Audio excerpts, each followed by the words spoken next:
wala naman nakakalusot na more than 1 day or more than 12 hours or more than 2 hours. Yes po, namomonitor naman po natin. Agad-agad. Opo, kasi So napapa-take down nyo agad-agad. ayun lang po kasi we have to verify naman po kung What do you have to verify? Eh, bawal na eh. yung during the time po, kung nung legal pa po siya, we have to verify. Hindi, we're talking about today. Kasi Today po, nakapagpasara na kayo eh. Opo. Sabi ninyo, nasara ninyo 52,000, ongoing, mabilis sila makaset up. Ayun po, ay i-open na natin sa ating mga kasamahan ang pagkatanong. Unang-una, gusto ko lang po malaman, ito po 52,847 sites. Yan po yung mga illegal. Opo. Mga illegal po lahat yan. Opo, Mr. Chair. So, ibig sabihin yan, mas marami pa yung illegal sa legal. Mr. Chair, yes po. My goodness. Ang inyo nang naibaba, naibaksak nyo, at ito ba yung nasara na? 43,984. Ito na yung nakasara na. Opo, Mr. Chair. Kapag ito po, Mr. Chair, ay mula po 2023 hanggang sa kasulukuyan po. Kapag po ini-endorso sa DICT, sa CICC, at sa NTC po, ng PAGCOR at ng PNP, agad naman pong inaaksyonan, Mr. Chair.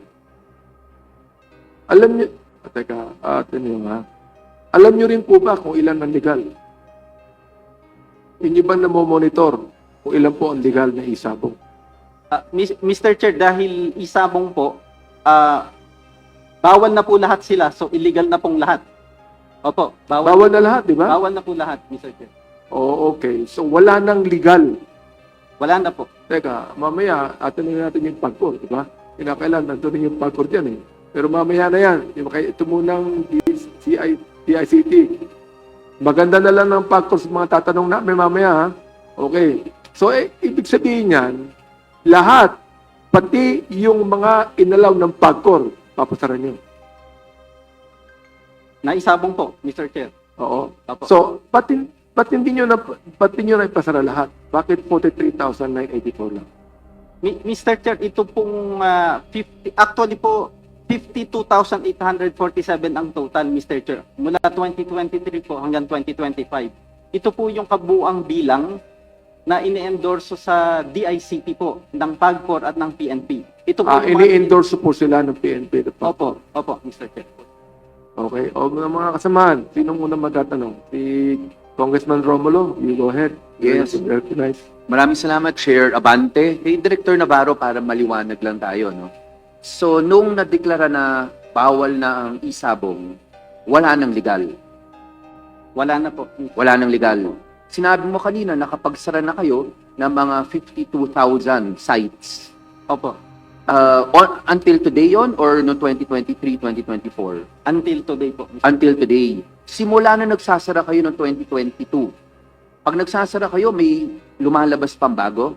Opo. How quickly ba? Gano'ng kabilis sila nakakabukas ng bagong site? Batay po sa aming director na sa operations. Segundo lang po, Mr. Chair. Segundo, nakakapagtayo sila. Opo.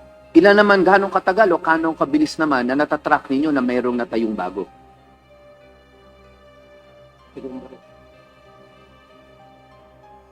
With the permission of the Chair, I'm Director Josigus po. I'm with the Cybercrime Investigation Office po, CICC. Namomonitor din naman po natin po agad. However, yung problema po natin is, for us to monitor, dapat pumasok po talaga tayo dun sa kanilang mga websites. Makikisali po talaga tayo sa laro nila in order for us to know na it exists. Katulad ni Director Alvin na hindi naman talaga po sumusugal, medyo yun po ang kahirapan po natin. But we have people on the ground na talaga pong sumasali for us to be Yes, that is the question po Director Rojun. Gano'ng kabilis nyo natatrack? Mabilis sabi nyo, di ba? Wala naman nakakalusot na more than 1 day or more than 12 hours or more than 2 hours. Yes po, namomonitor naman po natin. Agad-agad. Opo, kasi So napapa-take down nyo agad-agad. ayun lang po kasi we have to verify naman po kung What do you have to verify? Bawal na eh. Yung during the time po, kung nung legal pa po siya, we have to verify. Hindi, we're talking about today. Kasi Today po. nakapagpasara na kayo eh. Opo. Sabi ninyo, nasara ninyo 52,000, ongoing, mabilis sila makaset up, pero mabilis rin yung natatrack at mabilis yung napapababa. Tama po ba yun?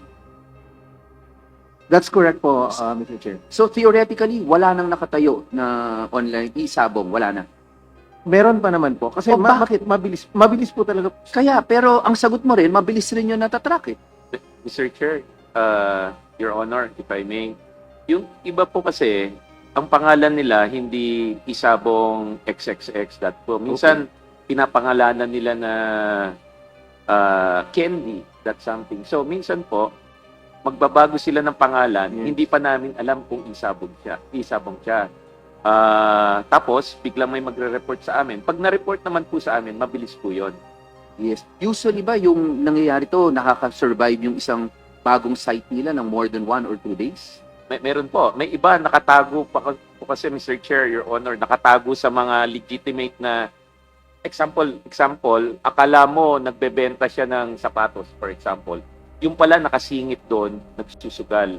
Kaya ang strategy po namin, Mr. Chair, Your Honor, hinahanap namin yung mga sites na interconnected, na tipo bang alam namin na yung iba kasi dito, Mr. Chair, overseas eh. Kaya ang hirap din habulin eh.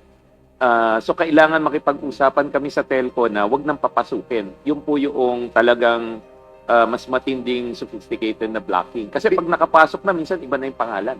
Yes, pero Secretary, ang intindi ko naman ito, I assume meron kayong intelligence fund or confidential fund that wala kayo. Ang CICC po wala. Wala. At saka ang... So, hindi nyo pwedeng malaman kung merong... kasi kung paano nalaman ng iba na ito na pala yung bagong pangalan tapos tayo na sa gobyerno ang hindi may alam. Yung kanina pong sinabi ko po, Mr. Chair, may mga tao po tayong talagang nag-i-engage po dyan. Yung isang hurdle po, sususugan ko lang po yung sinabi ni Secretary, yung isang naging problema po natin is that kung makikisali po kayo sa isang isabong website, may approval pa po nun eh. May approval pa yun. Minsan tumatagal po. So, hindi tayo na agad-agad makakapasok po sa kanilang grupo dahil ina-approve pa rin po nila. Yun ang isang hurdle din po natin. And tama po si Secretary na minsan, hindi talaga siya related sa isabong ang title ng kanilang mga websites because these are closed groups po, Mr. Chair. Hindi po sila na publicly. Now, nakikita niyo po kung si-search po sa Google, hindi na po siya halos makikitang may isabong pa. But these are thriving po on closed groups po. So yung mga players po nila, pag lumipat po sila ng websites, yung mga trusted players po nila, ililipat lang po nila. Now, tayo po sa CICC na parang new kid on the block, hindi po nila agad i-accept. That's part of their security din po. Pero Director Rojun, basing on what you told, what you just said now, hindi ganong karami. Kasi yung sites nila, pre-approved. Ang sites nila, yung mga sabi mo nga, yung mga siguro trusted nila. So hindi na umaabot yun ng kasing rami yung participants as it was before. That is a very correct observation. Yes, but still, bawal pa rin siya kaya kailangan yung habulin. Pero hindi na siya masasabing kasing laganap nung panahon na hindi matrack or kaya hindi siya bawal. That's very correct. Yes. Maraming salamat, Director. Thank you, Chairman. Mr. Chair,